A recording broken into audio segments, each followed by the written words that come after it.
Bonjour à toutes et à tous, bienvenue dans ce live consacré aux émotions et notamment aux émotions chez les adolescents. Nous allons attendre que Sophie Aiello nous rejoigne et nous allons pouvoir commencer. Bienvenue à toutes et tous. S'il vous plaît, dites-moi si vous m'entendez bien, si vous me voyez bien. Merci.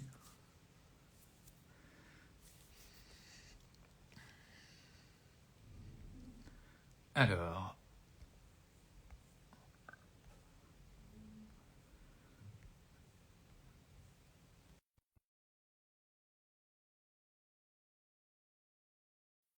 Et profitons-en pour commencer avec une question d'usage. Comment vous sentez-vous? Comment allez-vous aujourd'hui? Bonjour. Bonjour. Sophie, bonjour. Bonjour Jean-François. Comment vas-tu? Bonjour à tous. Ça va bien et toi? Bon, très bien, très bien. Alors écoutez, depuis le Québec, bonjour à tous les Québécois. Alors, hop, Algérie, je je vois aussi. si quelqu'un nous a répondu à savoir si on nous entend bien ou si on nous voit bien. J'espère que oui. En tout cas, moi, je te vois très bien. Moi aussi. Ce qui n'a pas toujours été le cas, donc. Non, en effet, c'est pour ça que je C'est bon. précise. Alors. J'ai lu quelqu'un qui disait qu'effectivement c'était bon, visiblement. Ok, bon, bah alors si c'est bon, on va pouvoir commencer. Alors aujourd'hui, ce live est un peu spécial. Nous allons parler des émotions chez les ados, les pré-ados, sachant que ce que nous allons dire sur les émotions est peut-être effectivement transféré effectivement sur les enfants, hein, forcément, parce que les émotions, c'est l'affaire de toute une vie, de toute façon. Et l'apprentissage émotionnel concerne tout le monde. Donc, et on peut s'y mettre quand on veut. À Et n'importe quel quand on âge. peut aussi. Alors, on a reçu des questions. Est-ce que tu veux commencer avec une question que tu as reçue? Oui, pourquoi pas. Moi, j'ai eu plusieurs questions. Alors, Pardon, parce que juste pour les nouveaux arrivants, pardon. Sophie, tu es psychologue et donc on peut te retrouver sur ton compte Instagram. Tu es aussi l'auteur de ce livre qui est justement à destination des adolescents pour leur permettre de mieux comprendre et pas gérer, mais disons réguler leurs émotions et être un peu plus en contact justement avec ceci et développer aussi leur empathie parce que tout ça est lié. Exactement. Voilà, D'arriver à être bien connecté à leurs émotions, arriver à en faire une force, c'est le titre du livre, mais aussi arriver à accueillir les émotions des autres et arriver à parler de leurs émotions plutôt que de crier ou je ne sais quoi, de trouver comment parler de leurs émotions, comment communiquer c'est autour. ça. C'est pas plus simple pour eux. C'est ça. Voilà. Alors allons-y pour la question. Alors, moi, j'ai reçu une question, alors j'en ai eu plusieurs autour des examens, on va y venir peut-être après. J'en ai eu une qui était beaucoup plus large. Comment faire quand la gestion des émotions n'est toujours pas résolue à l'entrée du collège? J'ai trouvé ça intéressant parce Oui, qu'effectivement, on parle souvent, on en a beaucoup parlé autour de la rentrée scolaire, des petites sections, moyennes sections, même CP, toutes ces classes un peu, voilà, où les enfants sont quand même plutôt petits et du coup, bah, ça génère quand même pas mal d'insécurité. Euh, et donc, on le dit souvent, avec une immaturité cérébrale à ces âges-là. Alors on l'avait dit lors du précédent live sur les adolescents, et je trouve qu'il est vraiment bon de le répéter pour tous ceux qui n'étaient pas là et qui n'ont pas pu avoir cette info-là. C'est que les ados et pré-ados, parce que là l'entrée du collège, ils sont vraiment à un âge entre les deux, n'ont pas non plus la maturité émotionnelle que nous on peut avoir en tant qu'adultes. Et ça, c'est hyper intéressant. On le voit grâce maintenant aux neurosciences et aux imageries cérébrales. Le cerveau est mature à peu près à peu près. Il y en a qui disent un peu plus, il y en a qui disent un tout petit peu moins. On dit plus. Voilà. En tout cas, autour de 25 ans. Donc, pour un enfant, un ado ou un préado, 12, 13, 14, 15, on est quand même très loin des 25 ans.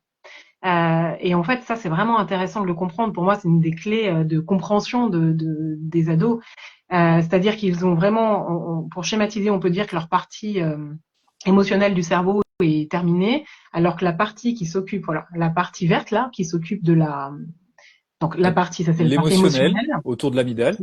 Voilà, celle-ci est à peu près terminée, alors que la partie préfrontale, donc c'est vraiment le cerveau comme ça, là, si je me mets dans le même sens que, que l'image, c'est la partie qu'on a juste derrière le front, c'est celle qui nous sert à gérer nos émotions, à anticiper les risques.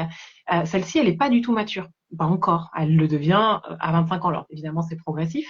Euh, mais du coup, on voit bien, même nous en tant qu'adultes, comme parfois ça peut être difficile de gérer nos propres émotions. Alors, un ado, préado, 12 ans, 13, 14, 15, on en est très loin.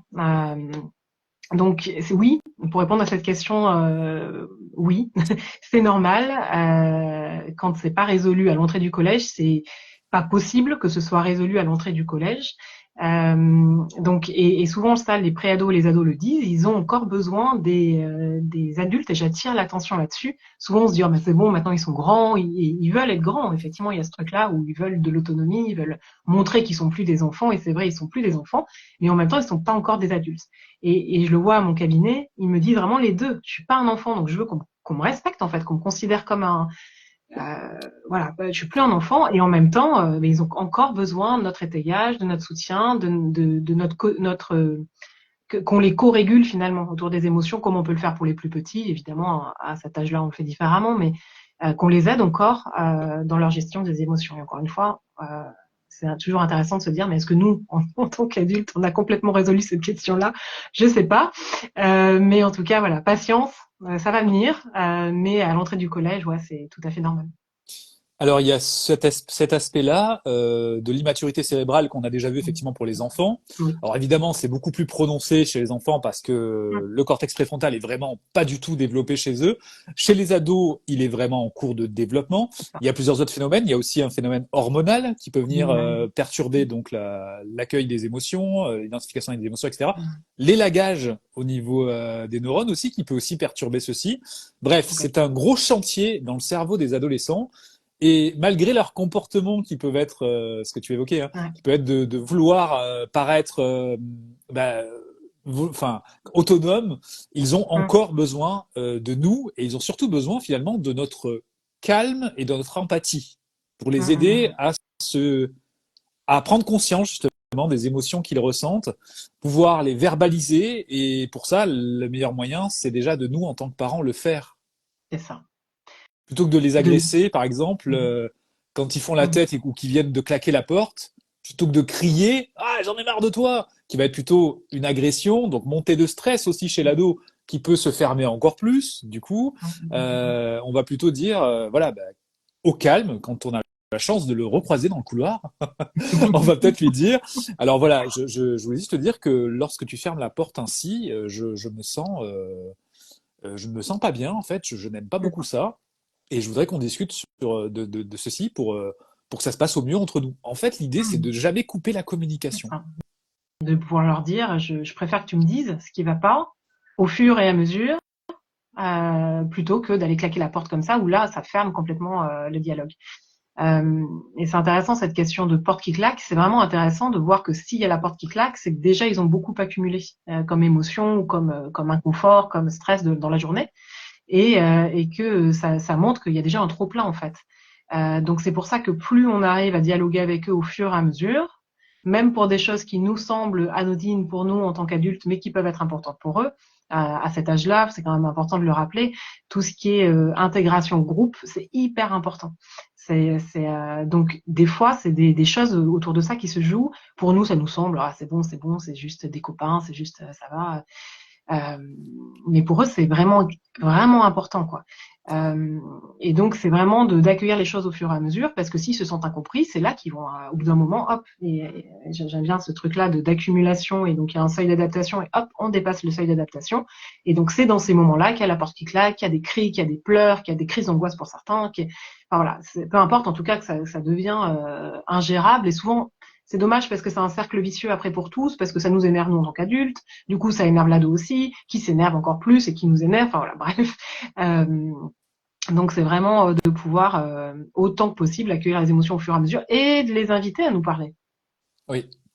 Et je voulais aussi mettre un point sur le côté background un peu mental. C'est-à-dire qu'en gros, on parle de crise d'adolescence. Je ne suis pas d'accord avec ce terme de crise d'adolescence. On peut le ressentir comme une crise en tant que parent, Mais le problème, c'est qu'on se met dans une configuration d'opposition, comme ça. On se dit que finalement, la crise va avoir lieu et que finalement, tout ce qui va se produire, même si ce ne sont pas des comportements qui soient belliqueux ou autres, on va l'interpréter et le mettre sous la coupelle de cette crise. Et on va se dire, bah, la croyance de la crise, finalement, elle est là. Ah, voilà, il se comporte comme ça, il claque la porte, etc.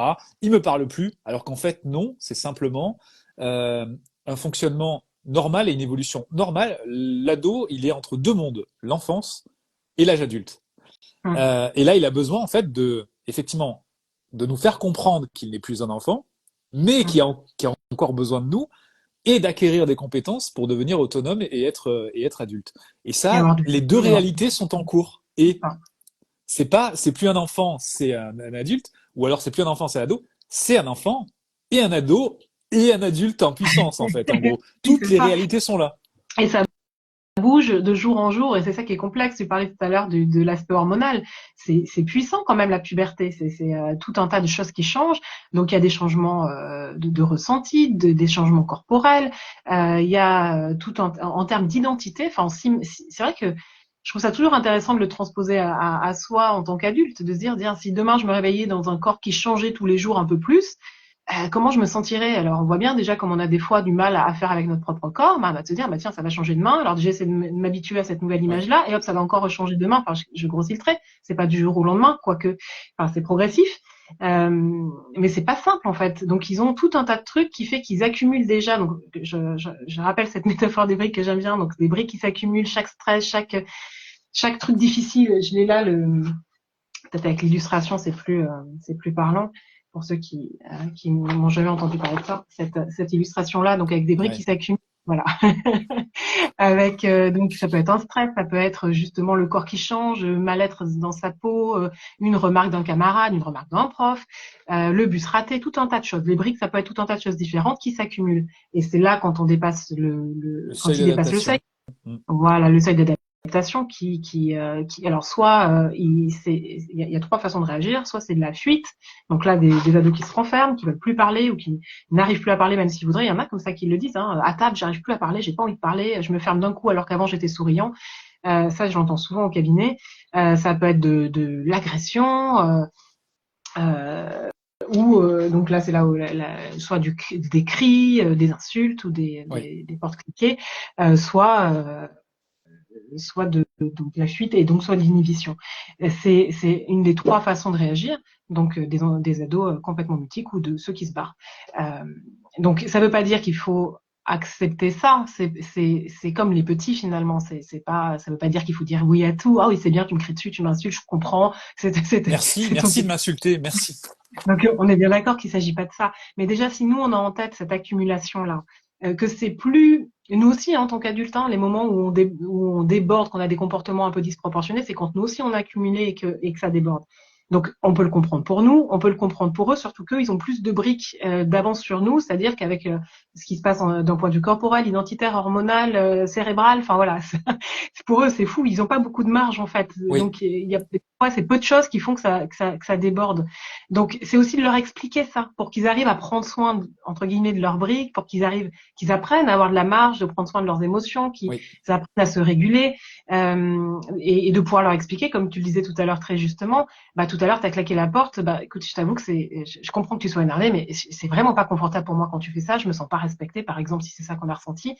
Et j'aimerais qu'on réfléchisse pour qu'on trouve d'autres solutions, quoi. Que si tu as quelque chose à me dire, tu me le dises. Tu attends peut-être pas comme ça que ça monte pour me le dire.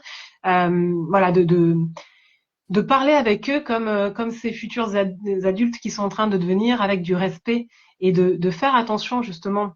Ça rejoint ce que tu disais avec le truc de la crise d'adolescence. Des fois, on a tous les stéréotypes de l'adolescent qui sont quand même très négatifs. Ils sont bêtes, ils sont abrutis devant leur smartphone. Voilà, vraiment, ils sont comme ça, ils bougent pas. Enfin, enfin, et quand on a ça en tête, et on peut tous être pris là-dedans, hein, je m'enlève pas du groupe, on est tellement imbibé par ces stéréotypes-là, par tout ce qu'on a pu entendre, ou tout ce qu'on a pu entendre même pour nous, en tant qu'anciens adolescents, que du coup, on va pas poser, si on a ça en tête, on va avoir des difficultés à poser un regard respectueux sur l'individu qu'on a en face Oui, de nous. Peu importe si c'est un enfant, un ado, un adulte, finalement, c'est un individu. Et, et je trouve que ça leur ajoute des briques aussi à eux, s'ils se sentent pas respectés, surtout que c'est un âge où vraiment l'injustice, c'est vraiment quelque chose d'hyper, hyper, hyper sensible pour eux. Du coup, forcément ça amène ça facilite encore plus ce oui, truc-là. Donc c'est important ça, et on le voit aussi. Il y a des études qui l'ont montré chez eux au niveau cérébral, tout ce qui concerne l'injustice, l'arbitraire, ça les ça active la zone du cerveau de la douleur ouais, physique. Donc pour eux, ils le ressentent vraiment dans le l'insular, corps, quoi. Euh, non? Pardon? Ouais, oui, C'est c'est pas l'insular? ça. Ouais, ouais. Et du coup, c'est exactement. Et du coup, c'est corporel pour eux, tout ce qui est injuste et tout. Et donc, s'ils se sentent pas respectés, alors que c'est ils comprennent pas. Enfin, c'est un truc ça fait grimper très très vite leur partie émotionnelle.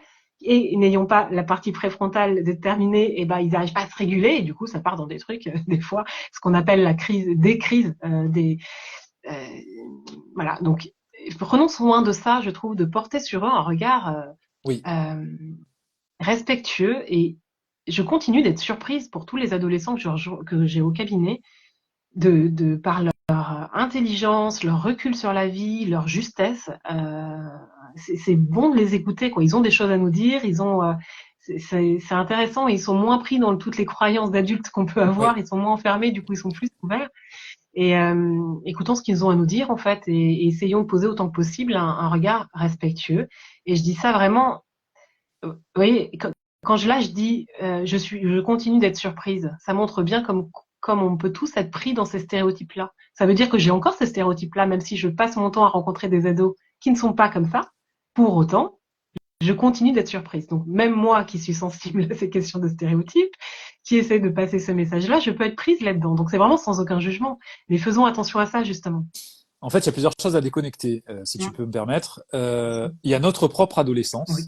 Si on l'a perçue avec douleur, il est Mm. possible que les traumas se réactivent aussi lorsque nous sommes à Mm. peu près au même âge que notre adolescent, où ça s'est pas très bien passé. Mm. Et donc, nous allons nous mettre dans cette configuration de friction et d'opposition. Mm. Parce, parce qu'on va en fait confondre hein, les histoires, en gros. Bah, ça Et s'active, en fait, hein, c'est ça. vraiment. Mm. Et donc, ça va redéclencher. Alors, déjà, nous, on va se crisper et on va donc revivre malheureusement cette douleur. Et en face, l'adolescent, qui va aussi capter ses affects et capter toute notre communication non verbale, va se calquer sur nous. Et l'opposition va s'alimenter. Mm. Donc, il y a déjà, je pense, le fait de déconnecter ce que nous avons vécu en se disant, OK, c'est neuf là. Enfin, il y a 30 ans ou il y a 20 ans, il y avait effectivement pas les écrans, le contexte était totalement différent. Mm. Il y a plein de choses qui divergent en fait hein, entre cette période-là et maintenant. Et surtout, mon adolescent n'est pas moi. Mais ça, c'est pas simple de se le dire. Ok, on peut se le dire, mais y croire, c'est autre chose. Parce qu'on a tendance effectivement à reproduire. D'où l'intérêt de se faire accompagner aussi, de se dire, de faire intervenir quelqu'un d'extérieur et de dire, regardez là, quand vous dites ça à votre adolescent, c'est qui le dit en premier? Mm. Quelle est cette expérience?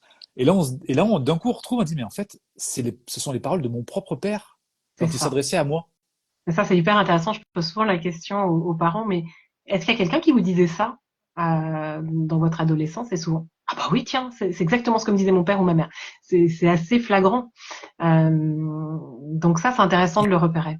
Parce Oui, qu'après, on peut poser la question, est-ce que j'ai envie de faire comme mon père ou ma mère? Et des fois, c'est oui, et des fois, c'est non. Mais d'être conscient de ça, c'est hyper intéressant. Et des fois, on n'a pas envie, en prenant conscience de ça, ben, on arrive à faire autrement.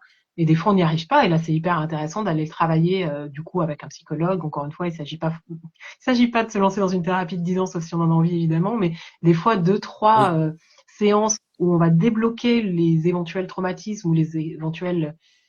C'est souvent vécu comme beaucoup de violence interne, l'adolescence. Hein. Et on va aller dénouer ça. Juste faire ça, ça permet d'être beaucoup plus au calme avec notre propre ado.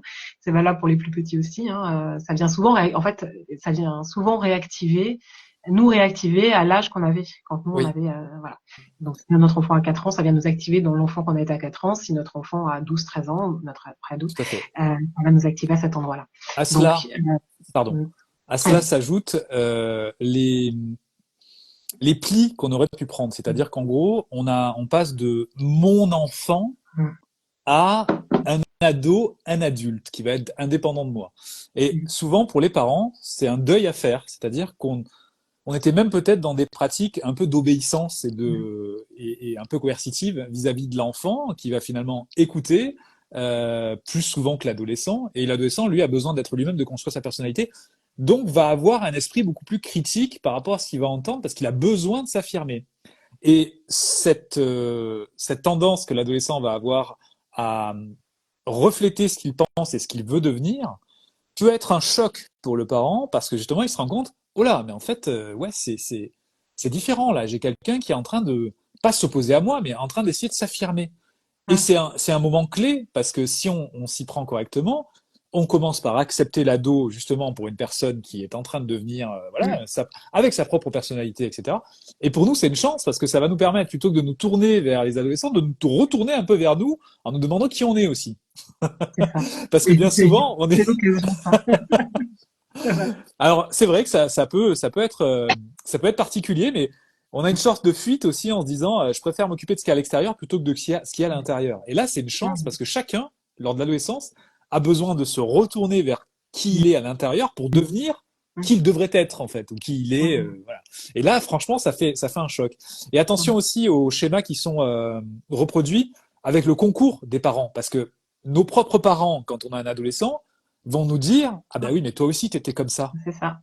Et donc on va être enfermé dans cette croyance parce que nos propres parents sont en train justement de projeter ceci sur leur propre expérience. Et si on s'arrête pas, eh ben chaque génération aura les mêmes comportements parce qu'on va finalement projeter. donc il est intéressant de se dire tiens, allez, si je fais un pas de côté, si je regarde la situation, admettons que c'est plus moi et c'est plus mon ado, je suis quelqu'un d'extérieur. Que se passe-t-il? Déjà, on fait un peu de distanciation et on se rend compte peut-être effectivement, ah ben tiens, là, je suis en train de me comporter comme ma mère, mon père, et finalement, mon ado, il est en train de se comporter comme moi, et ça se passait déjà pas bien à l'époque. Donc, allez, si je faisais autrement, voilà. Et ça, c'est hyper intéressant parce que si on repère ça, on peut se dire, tiens, c'est exactement la même chose qui est en train de se reproduire. De quoi j'aurais eu besoin, moi, justement? Profitons de ça si on le ressent. De quoi j'aurais eu besoin, moi, à son âge? Qu'est-ce que j'aurais eu besoin? Qu'est-ce que je ressentais quand ma mère me disait ça ou quand mon père me disait ça? Oh là là, c'était panique à bord quand il me disait ça. Ok, et qu'est-ce que j'aurais eu besoin d'entendre? Et ça peut être vachement aidant. Donc autant se servir de ça si on repère justement une reproduction, de dire mais de quoi j'aurais eu besoin? Et si on peut se permettre de donner une petite astuce, mais bon, vous la prenez ou pas, faites ce que vous voulez. Il y a un point qui est important et qui crée des frictions, c'est quand on ne se sent pas accepté. En fait, ce qui se passe souvent, c'est que comme je le disais, on peut projeter ou on peut essayer de faire plier l'adolescent à notre volonté. Mais en fait, quand on fait ça, on n'accepte pas qui il est. Et l'acceptation, elle passe par les émotions, c'est ce dont tu parles dans ce livre, qui peut être lu effectivement par les ados et surtout par leurs parents, parce que je pense que c'est important. Alors, déjà, reconnaître ce que ressent l'adolescent, c'est une acceptation qui débute bien, j'ai envie de dire, si on peut faire un petit jugement là-dessus. C'est-à-dire qu'en gros, les émotions sont reliées aux besoins. À partir du moment où un ado va exprimer une tristesse, une colère, ou encore va être plongé dans le mutisme, et que on va lui offrir simplement cette phrase, je vois qu'il y a quelque chose qui semble ne pas aller pour toi. Ou encore, j'ai l'impression que tu es énervé, j'ai l'impression que tu ressens de la colère. On n'est pas dans une phase de oh là là, t'es encore en train de faire la gueule. Non, on est en train d'accepter en fait ce qui se passe en lui. Et lui, ça lui permet de déjà comprendre qu'on n'est pas dans une opposition, mais plutôt dans une coopération. Et ça va lui permettre de pouvoir regarder à l'intérieur de lui pour prendre aussi conscience de ce qu'il ressent. Parce que on pense à tort que ce qu'ils font est volontaire, mais en fait, bien souvent, eux aussi sont victimes de ce qui se passe en eux. Parce qu'ils n'ont pas compris. Bien sûr. Donc, aidons-les en faisant un peu le miroir de ce qui se passe. Et juste en observant, j'ai l'impression que ça va pas très bien aujourd'hui. Ou alors, j'ai l'impression que tu es joyeux. Même ça, enfin, émotion agréable, émotion désagréable. Et ça va permettre à l'adolescent de pouvoir faire ce travail d'aller-retour. Regarder l'intérieur et améliorer la communication à l'extérieur. Exactement. Parce que souvent, ils se sentent transparents. C'est souvent ce que j'entends. On me comprend pas. Et j'essaie enfin vraiment ce truc-là où là quand même la plupart du temps il y a du mal-être quand même à cette période de vie, c'est quand même une période compliquée. Et souvent ils se sentent pas compris, pas entendu, pas personne ne le voit, quoi. Personne ne voit, personne comprend. On me reproche. Voilà, c'est vraiment ça, moi, Oui. que j'entends chez tous les adolescents. Je crois qu'il y a pas une exception. Cette sensation-là d'être transparent et que tout le monde s'en fiche. C'est bon, maintenant je suis grand, bah voilà. Voilà. Donc c'est important ça de l'avoir en tête effectivement. Ouais. Même quand on essaie de communiquer avec eux, ils refusent. Oui, Starlight. En Mm, effet, ils refusent. Peut-être parce qu'il y a aussi un antécédent et un passif de mm, non-communication. C'est-à-dire qu'en gros, le problème du cerveau, si on veut, c'est que il va se servir de la mémoire, il va mm, justement se remettre dans la même configuration. Si jamais il y a eu déjà plusieurs refus, plusieurs oppositions, plusieurs mm, reproches, en fait, mm. on va se comporter de la même manière que ce qu'on a déjà vécu. C'est pour ça que c'est intéressant de pouvoir se dire à un moment, ok, et même l'annoncer aux adolescents. Voilà, jusqu'à présent, je suis pas satisfait ou satisfaite de la manière dont nous communiquons. Le dire comme ça déjà, premièrement. Et j'ai envie qu'on construise une solution ensemble. Exactement. Et cette Ensemble. solution, je l'espère, te ravira aussi, enfin te conviendra également. Mais ce que je souhaite, c'est simplement qu'on s'accorde plus d'attention, même si nous ne parlons pas, mais simplement s'accorder déjà en petits pas, s'accorder un peu plus d'attention, passer peut-être un peu plus de temps entre nous. Si tu le souhaites, on peut partager une activité ensemble, comme c'était le cas auparavant. On n'est pas obligé de faire allusion non plus à ce qui s'était passé auparavant, parce que ils n'ont pas envie de l'entendre Mm, non plus qu'avant, bah, c'était des enfants ou quoi que ce soit. mm, Mais on peut dire, voilà, ce que je te propose, c'est que déjà on sorte des lieux où on est. Ah oui, il y a ça aussi qui est important, parce que les frictions et les oppositions peuvent se dérouler tout le temps dans les mêmes pièces, dans la cuisine, dans le salon. donc, Et mm, souvent, en fait, elles sont chargées de ces émotions désagréables, parce que le cerveau, bah, mm, dès qu'il est dans ces murs-là, hop, il va voir le tableau qui est là, il va dire, ok, mais c'est dans cette pièce-là que je me suis mis en mm. opposition. Et ce qui fait qu'on a construit une histoire qui est pas très agréable en fait dans ces lieux-là. Donc il est important de réécrire ensuite l'histoire. Et pour ça, la bonne manière, si tu me permets, si tu me dis si je me plante, c'est de pouvoir créer une nouvelle histoire en changeant l'affect. Et peut-être que cet affect, il peut changer quand on va construire une nouvelle histoire à l'extérieur d'abord, dans un nouveau lieu. Donc on va Mm. partager quelque chose loin de ces schémas et de ces comment dire, oui, de ces schémas en fait. Hein, et on va faire comme si finalement on était des personnes différentes en fait à l'extérieur, parce que les repères changent et le cerveau pour lui c'est une nouveauté. Donc Ça, c'est très juste ce que tu dis. C'est vraiment, enfin, faut le voir avec le système nerveux finalement, qui de suite repère l'environnement. Dans cet environnement, il y a eu des cris, des disputes, des ceci, des cela. Donc insécurité. Donc ça s'active. Le système, ça s'appelle le système nerveux autonome. Donc c'est autonome, c'est ce qui régule la température, enfin tous des trucs dont la respiration, enfin des ouais, choses qu'on gère, dont on s'occupe pas, ça se fait tout seul. Et ça gère aussi la sécurité et l'insécurité. Enfin, on peut agir dessus de différentes manières, mais en tout cas, s'il repère effectivement un environnement dans lequel soit il y a eu un traumatisme, soit il y a eu tout simplement des frictions, des cris, tout ça, et que ça a été en plus d'une manière assez récurrente, oui, alors le cerveau enregistrait ça, le système nerveux s'active immédiatement dans cette pièce-là. Donc de suite déjà, par rapport à les métaphores des briques, ça rajoute des briques pour les parents comme pour les enfants ou les ados, c'est pareil. Hein. tout à fait. Pour nous aussi en tant que parents. Et parfois c'est la Donc, voiture hein, même. Hein. C'est la alors, voiture des même. fois, c'est Hein. la C'est-à-dire que voiture. le lieu est Mais des fois, voilà, dans ce lieu-là, on s'est quoi. disputé Ouais. plusieurs fois et du coup la voiture, rien que le fait que l'adolescent rentre dans la voiture, hop, il se ferme parce Hum, qu'il y a eu plusieurs disputes en fait dans la voiture, en hum, gros. Donc ça demande à ce qu'on réécrive ceci et même qu'on leur fasse prendre conscience en disant hum, ah, je te sens un peu plus crispé. Là, on hum, vient de parce qu'en fait hier on s'est un peu pris la tête ensemble et peut-être que maintenant on peut réparer le lien en fait. C'est-à-dire voilà, je te présente mes excuses. hum, Commençons par nous. Hein. hum, Ça hum, aussi, attention hum. aussi de se dire ah ben non, c'est mon enfant, il me doit le respect. En fait, le respect il est mutuel. Mais ce qui est important, c'est de pouvoir justement faire un premier pas et dire parce qu'on s'excuser, enfin présenter des excuses, c'est une force à n'importe quel moment de la vie. Hum, Et hum, là, en l'occurrence, pour les adolescents, leur montrer l'exemple en disant, ben voilà, je te présente des excuses, j'ai crié hum. hier, et je vais t'expliquer pourquoi, j'ai ressenti telle émotion. Pas en leur disant, c'est ta faute, c'est à cause de toi que j'ai crié. Non, non, j'ai ressenti telle émotion par rapport à cette situation. Et hop, on C'est peut ça. demander, et toi, t'as ressenti quoi? C'est ça, tout simplement. On se connecte par les émotions.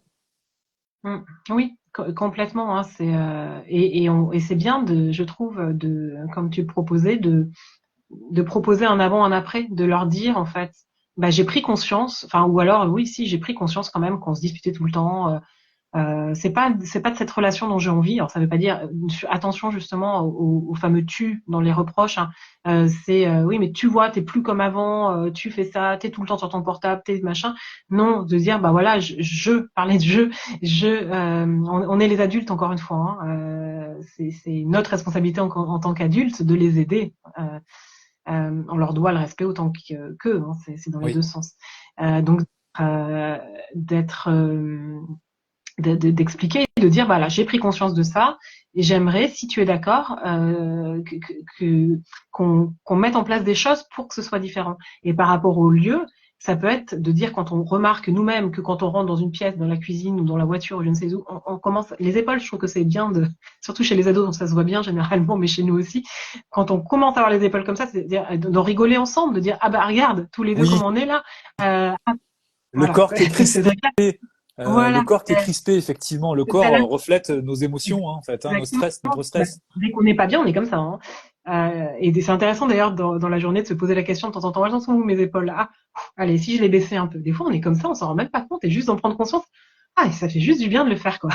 Et Ouais. donc, c'est intéressant de leur dire en miroir, oh là, regarde, là, on rentre dans la cuisine tous les deux, regarde, tous les deux, on est comme ça. Et d'en rigoler avec eux. Dire, allez, maintenant, on essaye de réécrire une nouvelle histoire, de faire autrement, quoi. Allez, on souffle un bon coup et puis essayons de passer un bon moment ensemble. Et ça fonctionne si on le fait comme ça. Alors, il y a tout un temps où il faut réinverser la tendance. C'est ce moment-là le plus difficile. Ça aussi. Mm, C'est-à-dire qu'en fait, en fait, quand on a mm, vécu déjà ce type d'expérience avec un adolescent, mm, qu'on va le recroiser dans la maison, ou dans l'appartement ou ailleurs, on va être comme mm, ça. Et en fait, mm, ce signe-là avec les sourcils qui sont froncés, quoi, mm. en fait, c'est un signe de colère et de C'est ça. mépris ou de, bref, peu importe. Mais en tout cas, Des la personne fermetures. en face, voilà, va percevoir ça comme des signaux enfin, un peu belliqueux, de danger, en fait, en Bien sûr. gros.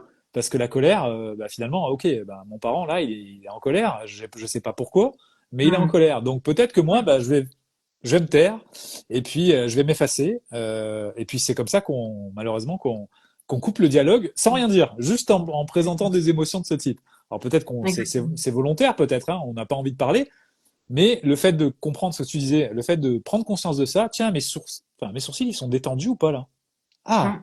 ça y est, ils sont détendus. C'est- Et rien Ça que le fait du fait, bien. ah ben oui, ça fait du bien, mais on s'en rend même pas compte en fait, parce que les tensions elles y sont, hein. Mais c'est Et ça. c'est vraiment, ça reflète vraiment nos vraies tensions au niveau du corps. C'est ça. Et donc, Ouais. euh, Et et puis, donc notre attitude corporelle, mm, en gros, elle nécessite que nous en prenions conscience, parce que tout ça, ce sont que des phénomènes inconscients mm. la plupart du temps. Donc le fait d'en prendre conscience, ça nous permet de reprendre le contrôle là-dessus et de changer aussi finalement la modalité de nos expériences au fond, quoi. Et ça a deux fonctions. Donc c'est par rapport à notre ado en face, effectivement, si on a une attitude comme ça et comme ça, forcément, il aura pas envie de venir vers nous parce qu'on est hyper fermé. Et ça va renforcer ça chez lui aussi. Il va faire pareil. Hein. Et en plus, si on est comme ça et les sourcils froncés, ça marche dans les deux sens, les émotions. Si la posture, on a la posture ou le visage comme si on ressentait de la colère, alors notre corps croit qu'il y a de quoi être en colère. Ça renforce en fait la cascade hormonale autour de ça. Et ça, Oui, c'est hyper intéressant de le comprendre. C'est-à-dire que si on est comme ça tout le temps, notre corps va se dire il doit y avoir du danger, et du coup, il informe notre cerveau que il y a danger et du coup qu'il faut sécréter des choses en termes de stress, de tout, enfin d'hormones du stress et compagnie. Donc ça c'est hyper intéressant aussi de le comprendre, c'est-à-dire que juste en faisant attention à notre posture et on peut tous le faire là ensemble, c'est-à-dire tiens comment là sont mes sourcils, comment est ma mâchoire, des fois on a les dents serrées, comment là sont mes épaules, juste de faire comme ça, déjà on se sent mieux en fait parce que hop de suite notre corps informe notre cerveau, ok finalement là il y a de mm, l'ouverture, visiblement il n'y a pas de danger. Et, et là, il y a toute la sécrétion des hormones qui nous font du bien et qui nous oui. détendent. Donc, c'est intéressant pour moi à ces deux niveaux-là. Il y a Et aussi on peut leur apprendre là, ça aussi. oui, On peut leur apprendre. oui, on Mm. peut leur apprendre, tout à fait. Aussi quelque chose d'important, c'est pouvoir aller sur leur terrain. Mm. C'est-à-dire qu'en gros, ce qu'on déplore et ce dont on souffre quand on est comme ça dans un phénomène d'opposition entre adolescents et parents, c'est qu'en fait, on partage plus rien. On a le sentiment de ne partager plus rien. Mm. Donc, on peut se sentir rejeté. Et ça active ce que tu disais. D'ailleurs, les parties du cerveau, au niveau du cerveau, ça active les mêmes parties que pour la douleur quand on est rejeté. Donc, en gros, on peut ressentir une vraie douleur à ne plus se sentir connecté avec son adolescent, et peut-être même que ça peut réveiller des blessures de rejet qu'on a pu connaître, nous aussi, du coup, encore une fois. Mais là, vous voyez, c'est encore nous, hein. C'est-à-dire que c'est encore un travail qui est inhérent à l'adulte et pas à l'adolescent, hein. Mais simplement, on peut essayer de s'intéresser à ce que fait l'adolescent, faire un pas vers lui. Par exemple, effectivement, s'il passe beaucoup de temps sur les écrans, et je sais que c'est une c'est une question récurrente qu'on a, les écrans. C'est un vrai problème, oui. C'est un vrai problème parce que ça vient activer des parties du cerveau, et notamment au niveau des neurotransmetteurs. La dopamine crée un phénomène, effectivement, le fait d'être captivé, et même addict, hein, par rapport à ça. Donc, il peut y avoir un souci par rapport à ça. Mais les écrans, on peut là aussi faire un pas de côté et poser des questions à nos adolescents sur ce qu'ils regardent sur les écrans. On peut aussi échanger des questions, poser des questions de curiosité. Qu'est-ce que tu trouves intéressant dans cette vidéo? Tiens, j'aimerais bien découvrir un peu ton univers au niveau musical, etc. On peut poser ce type de questions-là, questions ouvertes, questions de Avec curiosité, la sans jugement. couverture, les épaules baissées, les sourcils. Voilà, C'est voilà. important parce que si on y va comme ça, mais montre-moi ce que tu regardes là, Ah forcément, bah ouais, il va faire une posture et ouais, là, bah ça oui, va pas. Non, mais c'est hyper c'est important ça, notre posture. Hein. Et des c'est fois, on ça. s'en rend même pas compte, mais on essaye de dire les phrases qu'on va lire dans des bouquins et tout, Oui, mais on lit des fois avec une posture et ça, ce qui fait que c'est pas du tout entendu en face. Donc, oui, de prendre un peu, un peu de respiration et tout, parce que des fois, ça demande des efforts. Si effectivement on a du jugement sur ce qu'il regarde, et c'est souvent le cas, de se dire, allez, j'essaie d'y aller avec curiosité, en fait. J'essaye d'y aller avec curiosité. On va voir. Peut-être que je vais être surprise de ce qu'il va me montrer. Allez, tu me montres ce que tu es en train de regarder. Ça m'intéresse. Je suis curieux de connaître un peu ton univers.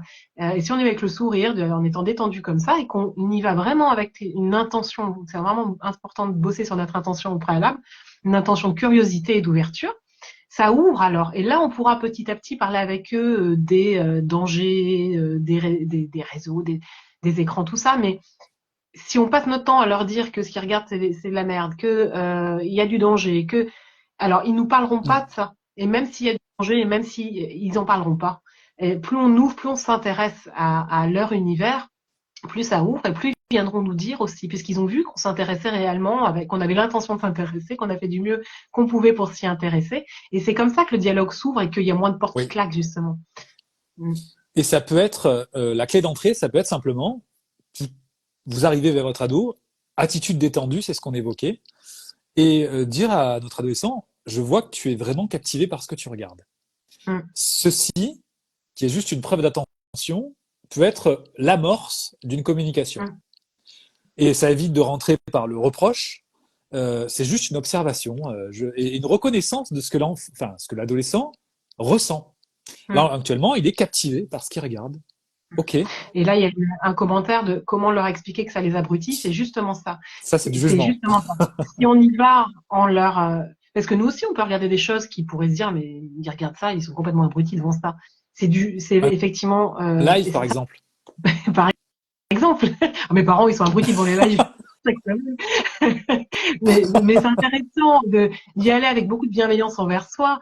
On peut tous ressentir ça de temps en temps. Ah, mais c'est pas possible ce truc-là. Et c'est comme les enfants plus petits avec les Pokémon. On peut tous avoir plein de jugements. Mais n'empêche que c'est hyper intéressant d'essayer de comprendre d'y aller vraiment avec curiosité. Moi, j'adore essayer de comprendre je le vois des fois au cabinet quand les gens me disent je suis passionné par ce truc-là. Je me dis des fois, ça me semble tellement loin de mes passions que mais j'essaie d'y aller avec curiosité pour essayer de comprendre ce qui passionne autant ces personnes-là et ce que ça vient toucher chez eux. Et c'est passionnant de faire ça, d'y aller avec curiosité vraiment et en essayant de faire ça, des fois on comprend mieux et du coup on sort de ce truc-là faut absolument que je leur fasse comprendre que ça les abrutit. Non, déjà essayons de comprendre pourquoi ça les intéresse autant. Et après, petit à petit, on pourra les sensibiliser éventuellement sur, OK, je comprends que ça qui t'intéresse. Alors, est-ce qu'il y a d'autres choses qui peuvent ressembler à ça qui pourraient t'intéresser? Si c'est vraiment ça qui te plaît, alors OK. Et là, on peut parler peut-être de temps. Peut-être qu'on peut se dire que de temps, c'est plutôt, enfin, je sais pas moi, pas 4 heures devant, mais 1 heure. Enfin, je sais pas ce qui vous semble à tous le mieux pour votre ado, mais et puis pas de le faire dans un premier temps. C'est d'abord dans un premier temps, on s'ouvre, on accueille, on partage, et ensuite dans un second temps, c'est ça. En C'est fait, exactement en ça. fait, quand on dit et quand porte un jugement de ce type face à une personne, bien souvent, c'est de la peur qu'il y a derrière. C'est-à-dire que là, on se dit, il est abruti par. Ok, c'est un jugement. Passons sur ce jugement. Revenons sur ce que l'adulte ressent par rapport à ce spectacle-là d'un adolescent qui est tout le temps devant ses écrans. C'est quoi la peur? Ou les peurs? C'est quoi le besoin? Et là, comme on l'a vu tout à l'heure, le besoin, c'est de se sentir un peu plus connecté avec son adolescent. Ou avec l'adolescent. On va éviter de mettre son adolescent parce que... et en gros, il y a la peur aussi que sa santé se dégrade. La peur qu'il soit harcelé, qu'il tombe sur des contenus qu'il ne devrait pas voir. Tout ça, c'est la peur. Malheureusement, la peur, elle ne permet pas d'agir positivement. Donc, il est important de se recentrer sur le besoin. De quoi j'ai besoin, moi, en tant que parent? J'ai besoin de savoir mon ado en sécurité parce que moi aussi, je me sens en sécurité quand il est en sécurité. Ça, c'est le besoin. J'ai besoin de pouvoir un peu plus parler avec lui parce que parfois, je me sens seul, moi l'adulte, et les moments où je communiquais avec mon enfant, qu'on partageait des activités, me manquent. Ça concerne uniquement l'adulte. Donc déjà, il y a ce travail de nettoyage de ce que nous pensons, parce que le jugement est là pour refléter finalement tout cela. Sauf que tout cela, on le dit pas à nos adolescents. On est dans le reproche. Ouais, tu t'abrutis tout le temps sur ton truc. Non. En réalité, si on parle avec un message jeu et qu'on parle de nos besoins, de nos émotions, ça passera mieux. Parce que l'adolescent, il va pas se sentir critiqué. Il va dire, tiens, mon parent, il est en train de me parler de ses besoins, de ses émotions. Et j'ai l'impression que ça l'inquiète vraiment ce que je fais. C'est ça. Et là, du coup, encore une fois, c'est intéressant de les considérer pour ce qu'ils sont. Ils sont intelligents, ils sont capables ah bah tiens, si mon parent a peur de ça, peut-être il y a peut-être quelque chose là, et de creuser avec. Plus on va ouvrir le dialogue avec eux, plus ça va les. C'est intéressant justement par rapport à la peur. Si on coupe le dialogue en leur disant tu t'abrutis avec ça. Là, il va pas nous parler. On n'aura plus aucun accès à rien. Il y a la colère. C'est ça. Il y a la colère d'un côté, il y aura de la donc colère ça coupe. d'un côté et de la peur de ce côté-là, et ça va s'auto-alimenter. Et alors que si on ouvre en essayant de s'intéresser, en essayant de dialoguer avec, mais qu'est-ce qui t'intéresse autant? Mais tu passes combien de temps là-dessus? Et regardons le temps qu'on peut passer sur Facebook et compagnie. Et encore une fois, regardons-nous avant de juger. Et le temps qu'on passe nous-mêmes sur notre smartphone. C'est intéressant, ça aussi. C'est pas de temps sur les smartphones, nous, les adultes. Tout, on est d'accord. Mais c'est intéressant parce que nous-mêmes, on le fait et ça nous paraît pas normal pour eux et ça nous paraît normal pour nous. Ou alors, on le regarde même pas. Et notre ado viendrait en nous disant, tu t'abrutis tout le temps sur ton... ça nous agacerait. On n'aurait pas du tout envie de lui parler. On dirait, mais attends, ça va, quoi. C'est important, ça. Donc, par contre, s'il vient nous dire, mais qu'est-ce que tu regardes tant? Alors, soit on prend conscience que ce qu'on regarde, effectivement, on ferait mieux de faire autre chose. Soit au contraire, on va lui dire, mais si, regarde, c'est génial, je regarde une vidéo de telle personne, regarde ce qu'il raconte, c'est génial, ça m'a appris ça, ça, ça. Et là, ça ouvre, et peut-être même que l'ado va se dire, tiens, c'est intéressant, on peut le faire dans les deux sens. Mais du coup, là, c'est du dialogue, c'est du respect de l'un de l'autre, et l'ado ferme pas l'accès à ce qu'il fait. Et du coup, là, on peut dialoguer avec, on peut parler des peurs qu'on peut avoir, justement. Ah, tiens, là, tu m'as dit que tu regardais ça, là. Là, j'avoue que j'ai un peu peur quand tu me dis ça parce que j'ai vu qu'il pouvait y avoir le danger de ça. Pourquoi pas? On peut le dire comme ça, mais c'est pas la même chose que tu t'abrutis devant ça. Ou là, on peut être sûr qu'ils vont filmer et qu'ils ne parleront absolument pas de ce qu'ils vont faire. Et d'autant qu'on est souvent dans une approche de harcèlement. C'est-à-dire qu'en fait, chez nous, c'est tellement vif, on a tellement peur et de la colère et d'autres émotions en tant qu'adulte qu'on est dans des phénomènes un peu répétitifs de reproches, mais toute la journée. C'est-à-dire que dès qu'on croise l'ado, c'est ce qu'on disait, des postures qui sont plutôt des postures de distance, de méfiance. Et d'un autre côté, on va répéter tout le temps les mêmes mots. Et en plus, on va tomber dans un piège qui est énorme, c'est la moralisation. Les ados, à partir du moment où on commence à les critiquer, on va passer sur un mode moralisateur qui va encore plus les gonfler en fait, parce qu'en fait ils vont arrêter de nous écouter à partir du moment où on va dire t'as encore fait et hop c'est fini. Après c'est du blabla, ils pourraient avoir un casque sur les oreilles, ils nous entendraient pas et ils ont raison parce qu'en fait on n'aime pas être moralisé.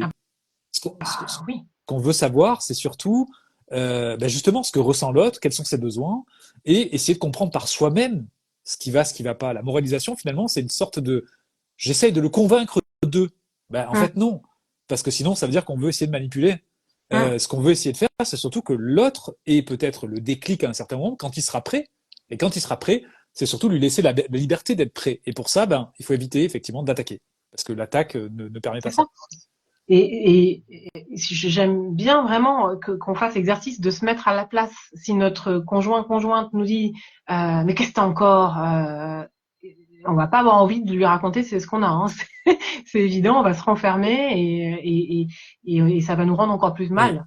Si à l'inverse notre conjoint ou notre conjointe vient de nous dire oh t'as pas l'air d'aller en ce moment, qu'est-ce qui se passe par exemple, ou nous regarde avec un sourire et alors là ça va nous faire du bien. Et là, on va avoir envie de dialoguer, c'est ok. Mais de suite, si on nous attaque, si on nous dit ah mais qu'est-ce que t'as encore ou c'est pas possible, tu traînes encore en pyjama ou j'en sais rien. Si on se met à leur place, ça marchera pas. Par contre, oui, si on nous dit je suis inquiet parce que ça fait 2 jours que je te vois en pyjama, le je suis inquiet déjà ça marche un peu mieux. et oui. Et là, intéressant, en fait, je pensais que c'était pour son bien. C'est ça le problème. Mm, C'est que souvent, on mm. est dans une Oui, approche de c'est pour ton bien. Et c'est malheureusement une phrase qu'on retrouve souvent dans les violences éducatives ordinaires. mm, Si c'est vrai. j'essaye de te contrôler, c'est pour ton bien. Ben, Mm, en fait, non. mm, Les adolescents et même les enfants sont extrêmement intelligents. mm, mm, Et ils sont capables de survivre. Si on est en train de parler aujourd'hui, c'est que nous sommes capables de survivre. Alors, les parents sont là pour protéger les enfants, les adolescents, etc. Ça, c'est OK. Mais il y a une différence entre protéger physiquement, psychologiquement, etc. et prendre le contrôle. Parce que prendre le contrôle, c'est nier la liberté de la personne, en fait. mm. Et on peut aider, on peut protéger, certes, mais on peut surtout apprendre à se protéger soi-même. Donc, c'est ce qui va se passer avec les adolescents, qui vont devenir de plus en plus autonomes, et éviter donc de prendre le contrôle sur eux. Le contrôle. En fait, j'insiste sur ce mot parce et notamment en France, on le retrouve beaucoup. C'est une sorte de tendance à se dire, si je contrôle pas, il se passera n'importe quoi. En fait, c'est négliger et c'est ne pas avoir confiance en l'enfant. Il faut se dire une chose, c'est que les enfants et même les ados vont nous observer, vont nous entendre, vont nous imiter et vont percevoir les intentions que nous allons mettre dans nos actes.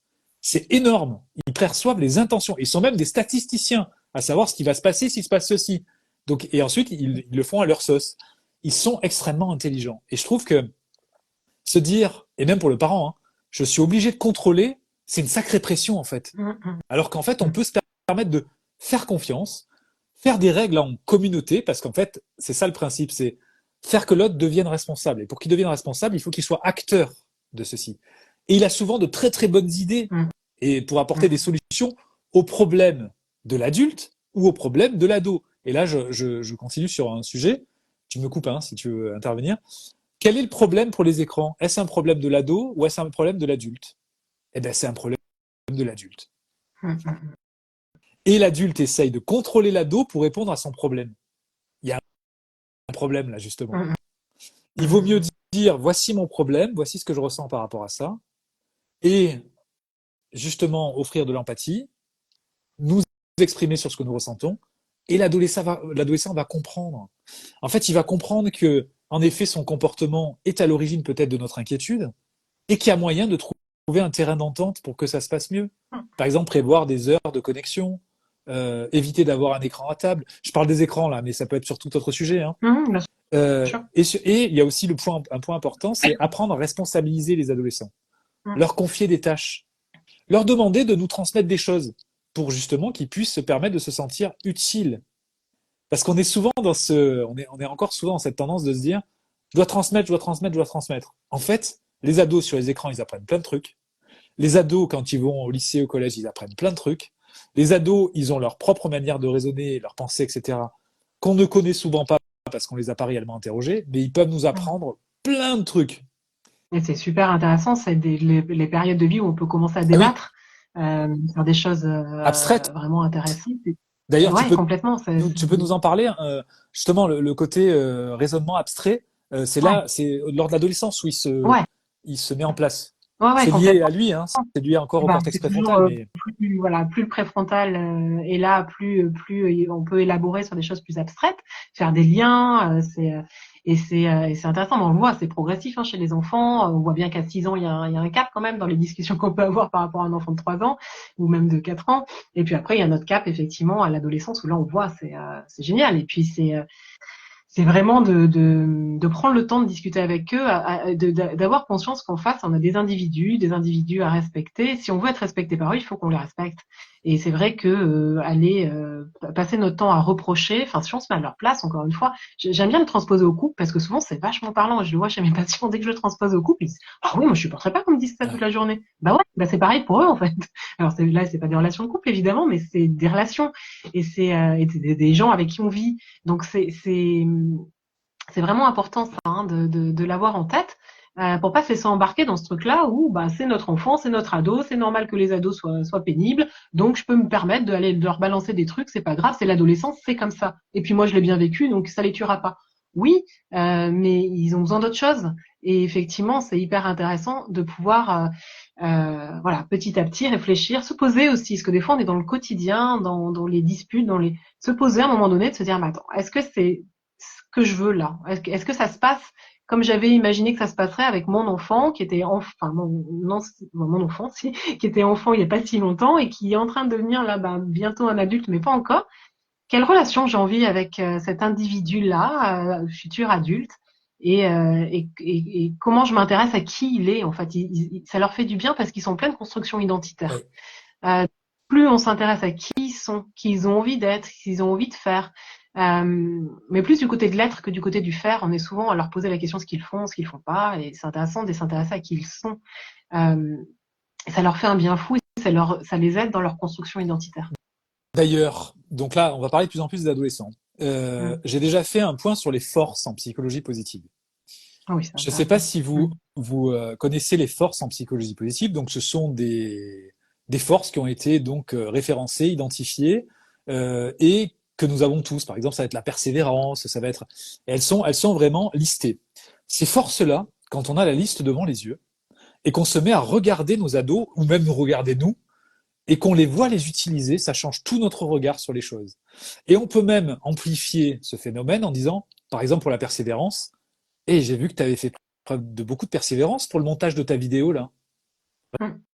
Rien que ça, montage de vidéo sur le Mm. smartphone, donc déjà mise en évidence, même si c'est pas voulu, hein, d'un travail créatif sur un outil numérique, donc déjà Mm. ça c'est intéressant. Et surtout, on vient de leur indiquer qu'on était suffisamment attentif et qu'on avait vu qu'ils avaient utilisé cette force. Et eux, qu'est-ce qui va se passer? D'ailleurs, c'est valable pour les adultes aussi en entreprise. Hein. Quand ils vont voir que on vient de citer une de leurs forces, ben, ils vont réfléchir à dire ah ouais, oui, je me suis montré vachement persévérant. Et c'est une force chez moi. Et ça Et leur donne boum, confiance. ça Mm. recommence. En fait, C'est ça. ils vont, à chaque fois qu'ils vont utiliser cette force, eh ben, ils vont se sentir bien déjà Mm. et ils vont la développer. Mm. Donc c'est important d'avoir aussi ce point, parce qu'on est souvent dans un biais de négativité qui va consister à voir Mm. que les défauts, de se dire regardons les forces.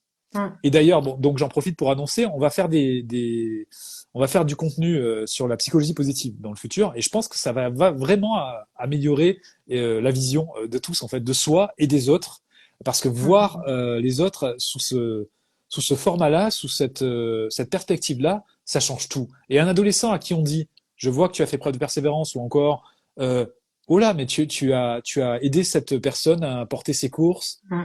donc altruisme, etc. Mm. Waouh, ça change tout en fait. Et on peut regarder le nombre de reproches qu'on leur fait Ouais. dans la journée versus le nombre de compliments, en tout cas de forces qu'on va mettre en avant. C'est bluffant quand on fait ça.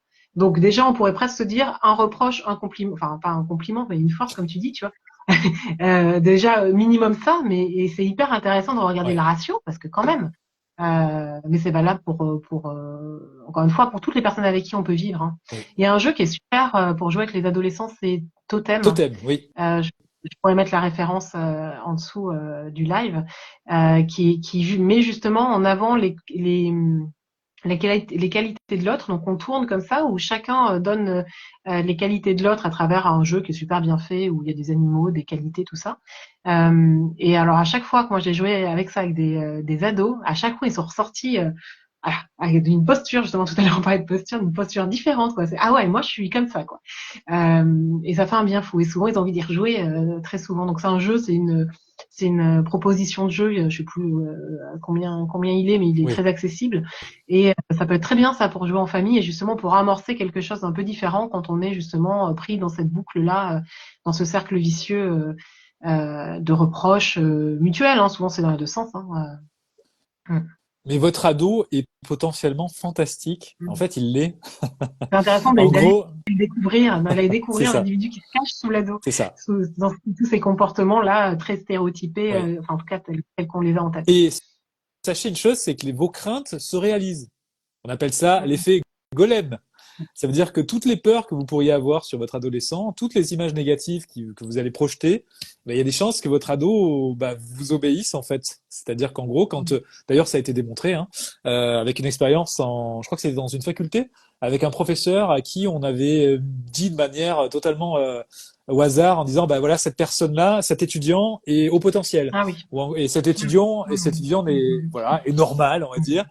Et alors que c'était pas du tout le cas, hein. Ça veut dire que à la fin de l'année, donc lors des résultats, en fait, les étudiants qui avaient cette étiquette de haut potentiel vis-à-vis du professeur se sont retrouvés à avoir mieux progressé que ceux qui étaient considérés comme normaux. Alors qu'en fait, c'était pas du tout le cas, hein.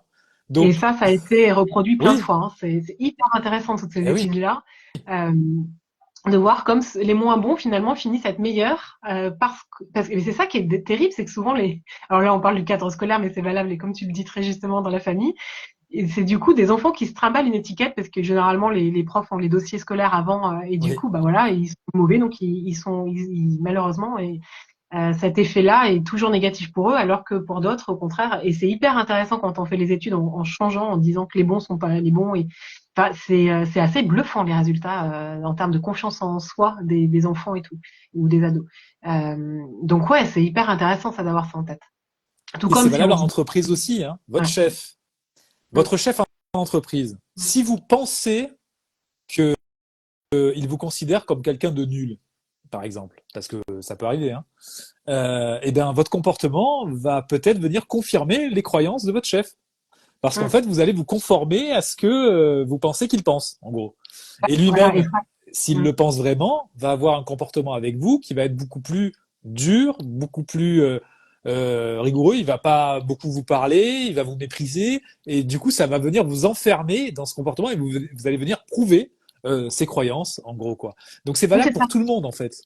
C'est croisé avec les croyances, c'est exactement ça. C'est par rapport à la croyance qu'on va avoir on va voir que ça. C'est comme si on avait hop, des nouvelles lunettes Oui, qui vont nous montrer que ça. Du coup, on va voir tous les trucs qui vont montrer que notre chef pense qu'on est nul et du coup, ça va nous faire croire qu'on est vraiment nul et qu'il nous considère vraiment. Donc, on va avoir des actions en ce sens-là et ainsi de suite. C'est assez intéressant quand on prend conscience de ça. Je donne un exemple tout simple parce que je le trouve assez parlant.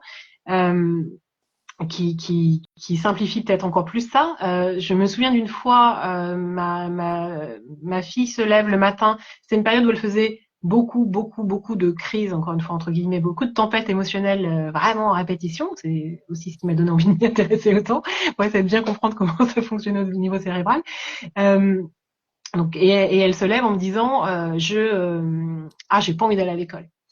Euh, et moi, ayant la croyance que elle fait des crises tout le temps à ce moment-là, c'était il y a quelques années, je me suis dit c'est pas possible, ça va encore partir dès le matin, voilà, j'ai pas envie.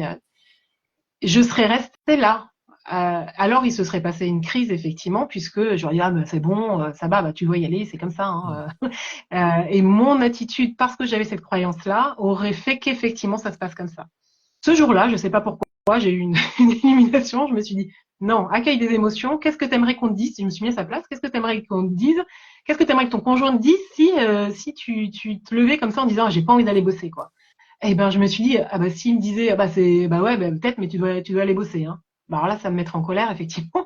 Et je me suis dit, bah, moi, j'aimerais qu'il me dise, ouais, bah, je comprends, ça arrive des fois. Et je me suis tournée vers elle et je lui ai dit, oh bah je comprends, hein, moi aussi, il y a des jours où j'ai pas envie d'aller travailler. Je lui ai dit ça avec un grand sourire. Et elle m'a regardé, elle était étonnée du coup de mon comportement. Elle m'a regardé, elle m'a souri. Donc vraiment, je me suis sentie très connectée à elle à ce moment-là. Et puis après, le petit déj est passé nickel. Et c'est hyper intéressant parce que je serais restée enfermée dans ma croyance de il va y avoir encore une crise. Je l'aurais moi-même créée oui. finalement, même sans le vouloir évidemment, en voulant l'éviter, je l'aurais créée. Et finalement, en ayant changé de postulat, ça a permis de créer autre chose. Donc ça dépend aussi beaucoup de soi et de la posture qu'on Tout à fait. a. Donc je trouve cet exemple assez parlant. On va résumer. cette grande conférence d'une heure. Sur une Euh, question, finalement. alors, votre ado est en train de devenir autonome. C'était un enfant, c'est un pré-ado, un ado et un futur adulte. Il a besoin de gagner en autonomie. Donc, on va l'accompagner et on va lui permettre de gagner cette autonomie en fait ensemble, tout en nous-mêmes en ayant cette chance-là, c'est que plus il sera autonome, plus nous aurons du temps aussi pour nous.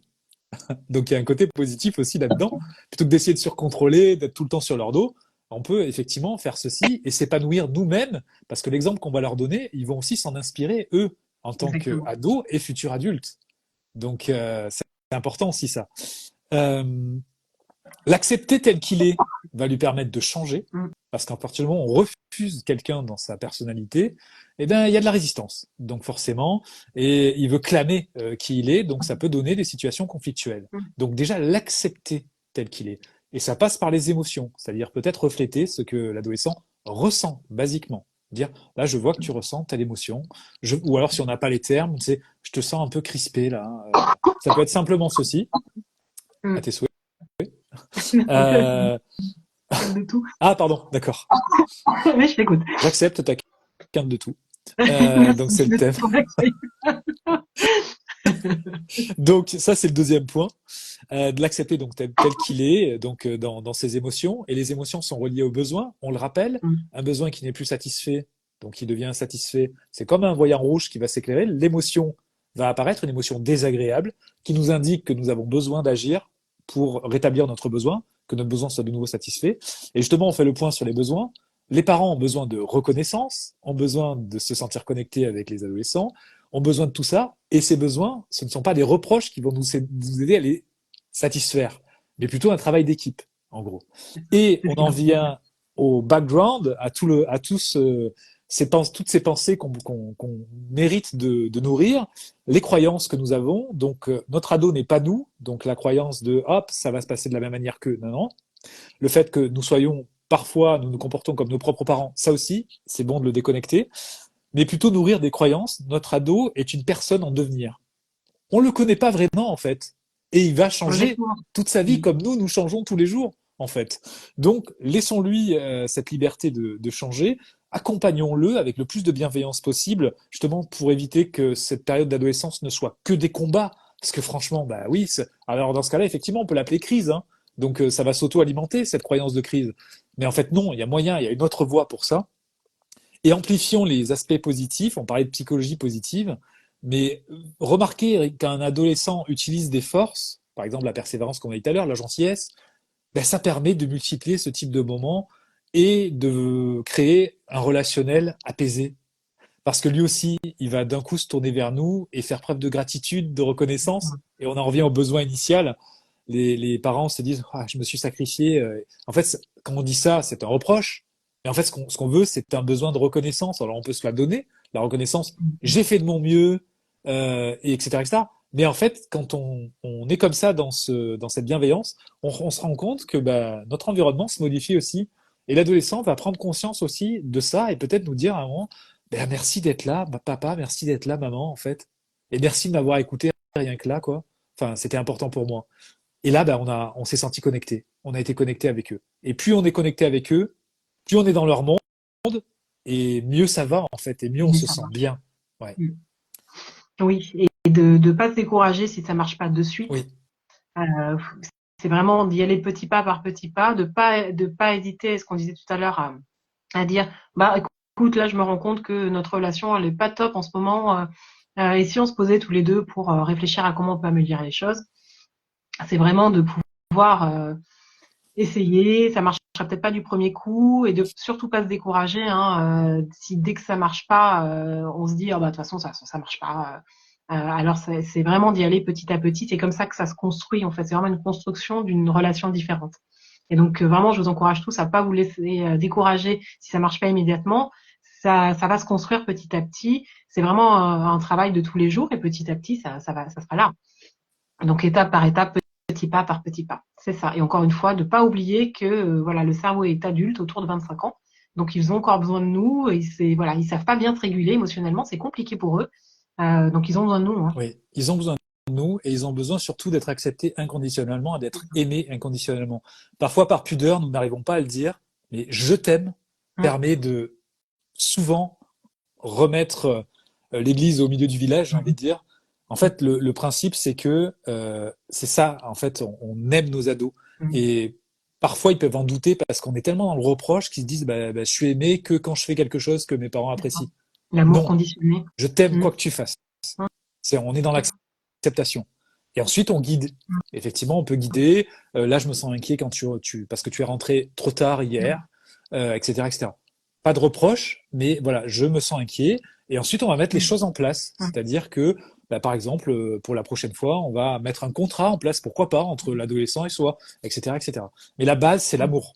Et ça, on l'oublie un peu trop parce qu'on est en souffrance, parce que finalement, cette situation qu'on n'accepte pas, on est encore dans cette idée-là, de non-acceptation de la situation, nous empêche d'accueillir totalement ce truc et de nous connecter à ce que nous ressentons. Et c'est important de pouvoir se reconnecter à ce que nous ressentons, et ça fait le pont avec tout l'objet de ton livre, justement, les émotions.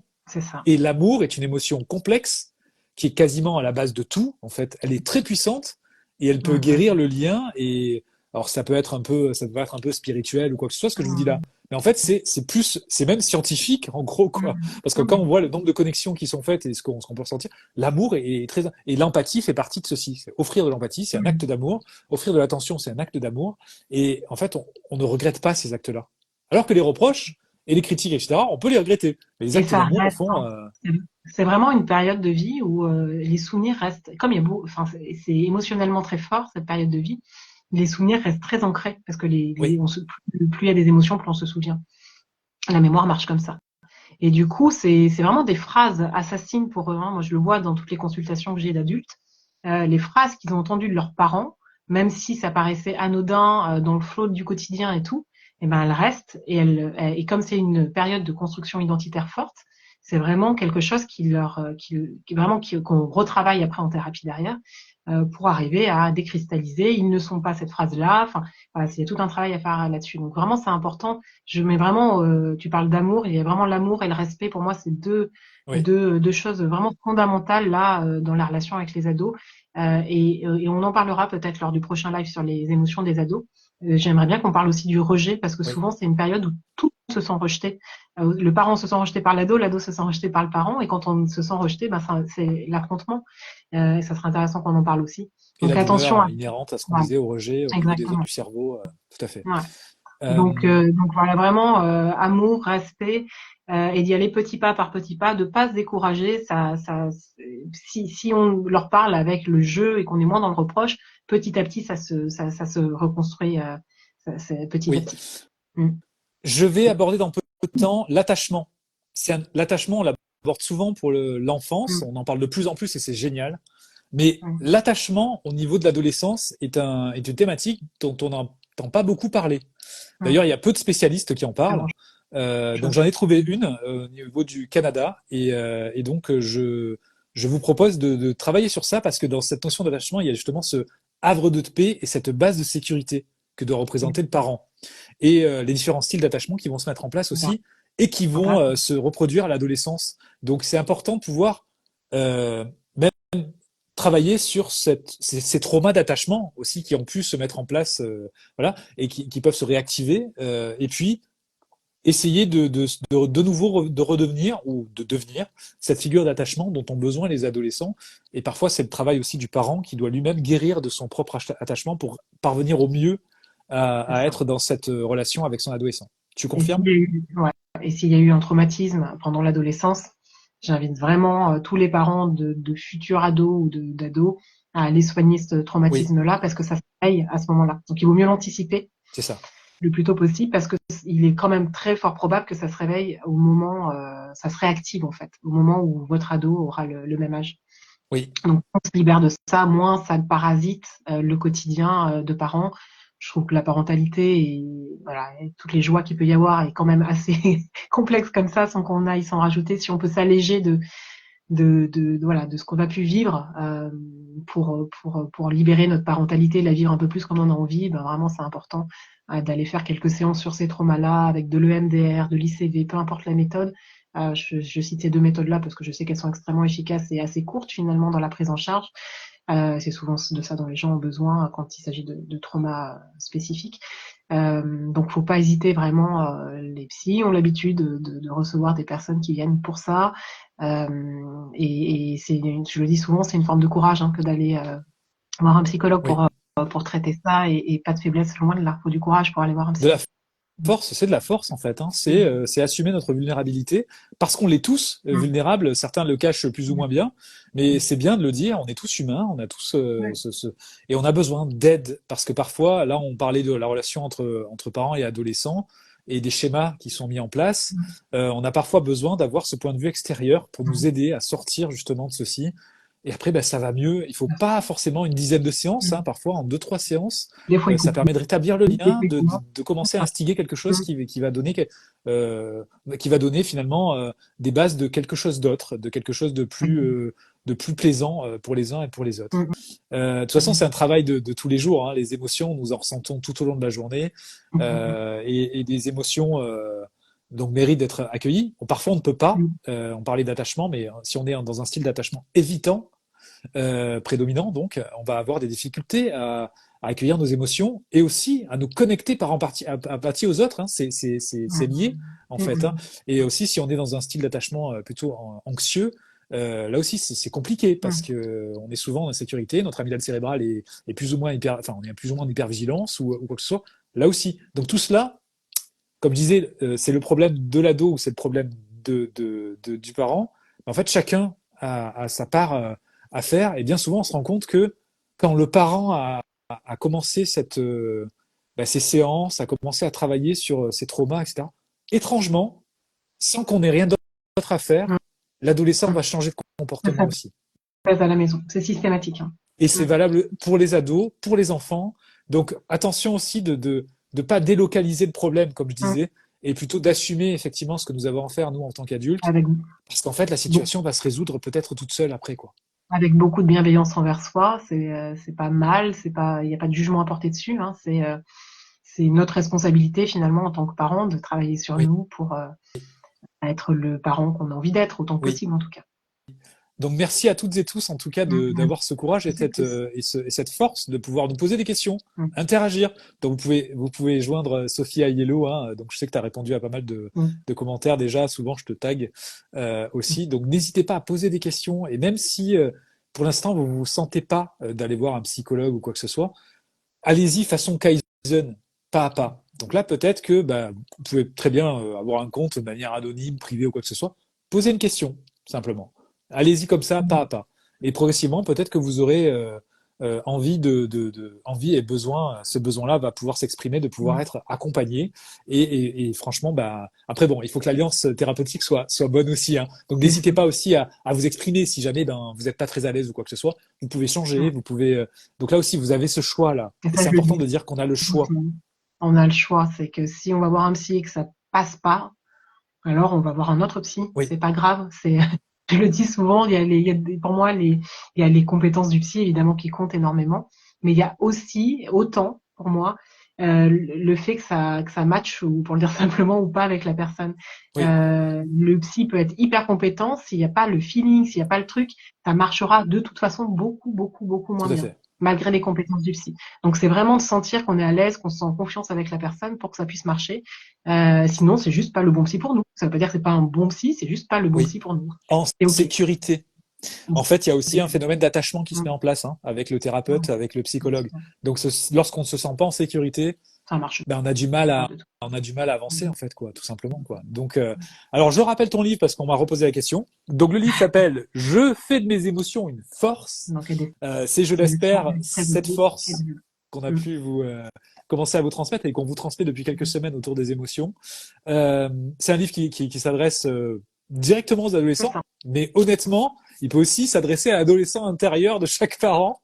C'est ce que on parle pas les adultes qui l'ont lu me disent, en fait, ça s'adapte aux adultes aussi. Alors, il y a des témoignages d'adolescents. Je m'adresse aux adolescents. Donc, c'est quand même sur ce ton-là. Malgré tout, oui, effectivement, beaucoup d'adultes me disent, finalement, ça m'aide aussi beaucoup. Et oui. Donc, oui, les parents peuvent le lire. Et vous créez de nouvelle connexion neuronale. Vous allez revisiter vos souvenirs. Donc, le fait de les rappeler à la conscience, d'aller remodifier. Ensuite, quand ils seront rangés, ils auront peut-être un nouvel affect, et peut-être qu'effectivement, vous allez pouvoir aussi dépasser certains blocages que vous avez par rapport à votre propre adolescence. Et ça, c'est important de pouvoir réécrire ceci aussi, parce que toutes nos crispations, tous nos blocages vont ressortir à un moment quand on va réactiver la situation. Enfin, pas quand on va réactiver, mais quand on va être au contact de certains réactivateurs de cette situation. J'espère que ce live... Oui, pardon, excuse-moi Sophie, vas-y. C'est comme la pièce dont on parlait tout à l'heure. Oui. Si on est dans une pièce qui nous rappelle des choses, ça nous crée des choses. Ça active notre système nerveux, bah, c'est la même chose. Si ça nous rappelle notre adolescence, alors notre système nerveux panique. Tout à fait. Si on a vécu des douloureuses, c'est la même chose. Et parfois, il suffit juste de changer un peu la déco, hein, pour réinitialiser le cerveau. Et pourquoi pas. Et peut-être même que votre ado peut vous aider à refaire la déco, et vous allez vous rendre compte qu'il a un talent fabuleux parce qu'il a vu plein de choses dans les vidéos, hein, sur la décoration. Mais ça peut être aussi de rigoler avec l'ado et de lui dire, allez, nouveau départ, à partir de demain, on essaye petit pas par petit pas de changer un peu notre relation qui en ce moment est un peu compliquée. Allez, si on symboliquement changeait les tableaux, les posters, les meubles, le canapé dans plutôt que dans ce sens, j'en sais rien, mais pourquoi pas. Et puis peut-être que la photo de lui en enfant que vous regardez avec nostalgie comme ça en disant avant c'était beaucoup plus cool. Peut-être qu'il faut la remplacer par une autre photo où là il est épanoui en train de faire du skate. Là, je rigole, mais des fois aussi il nous voit regarder ces photos. Oh là là, comme t'étais beau avant, comme t'étais bien, t'étais obéissant. Cette phrase, comme t'étais beau avant, si on nous le disait, la hauteur, je le pense pas souvent, mais si mon conjoint me regardait une photo en me disant qu'est-ce que t'étais belle avant, je serais un peu vexée. Donc c'est un peu la même chose. Hein. Transposons, enfin je vous invite à changer d'angle comme ça. Tiens, si mon collègue me disait ça, si mon conjoint, si ma conjointe, qu'est-ce que ça nous ferait, quoi. Donc bon, c'est intéressant. Ouais, voilà, donc attention à ce genre de messages. Nos abos, tiens, j'ai fait une compile des deux, ont aussi besoin d'être acceptés, qu'on remarque leurs forces, etc., qu'on reste curieux, ouvert, bienveillant, et de se persuader nous-mêmes que nous sommes des personnes effectivement qui sont dans cet élan de bienveillance, parce que il se peut que l'estime personnelle du parent soit déjà en souffrance, qu'on ait entendu plein de jugements sur nous, était nul, etc., etc. Donc encore une fois, ça demande un travail sur soi. Oui, comme dirait Hélène, changer d'angle, effectivement. Donc se réparer, et ensuite, les choses vont se remettre en place, en fait. C'est ce qu'on essaie de faire depuis 10 ans, en tout cas sur cette chaîne. C'est ce qu'on fait depuis, ce que tu fais aussi depuis 12 ans, je crois, dans ton cabinet. Donc voilà. Merci encore. Merci beaucoup, Sophie. Merci à toutes et tous d'avoir participé à ce live. On enchaînera donc dans les prochains lives. On reviendra sur les enfants, mais bon, les questions, comme vous l'avez vu, restent universelles. Les postures restent universelles. Donc, merci à toutes et tous pour votre assiduité, pour votre confiance. Et merci encore, Sophie, et à très bientôt. Avec plaisir. Très bonne journée. Merci à toi. À toutes et tous. Merci. Au revoir. Au revoir. Bonne journée à tous.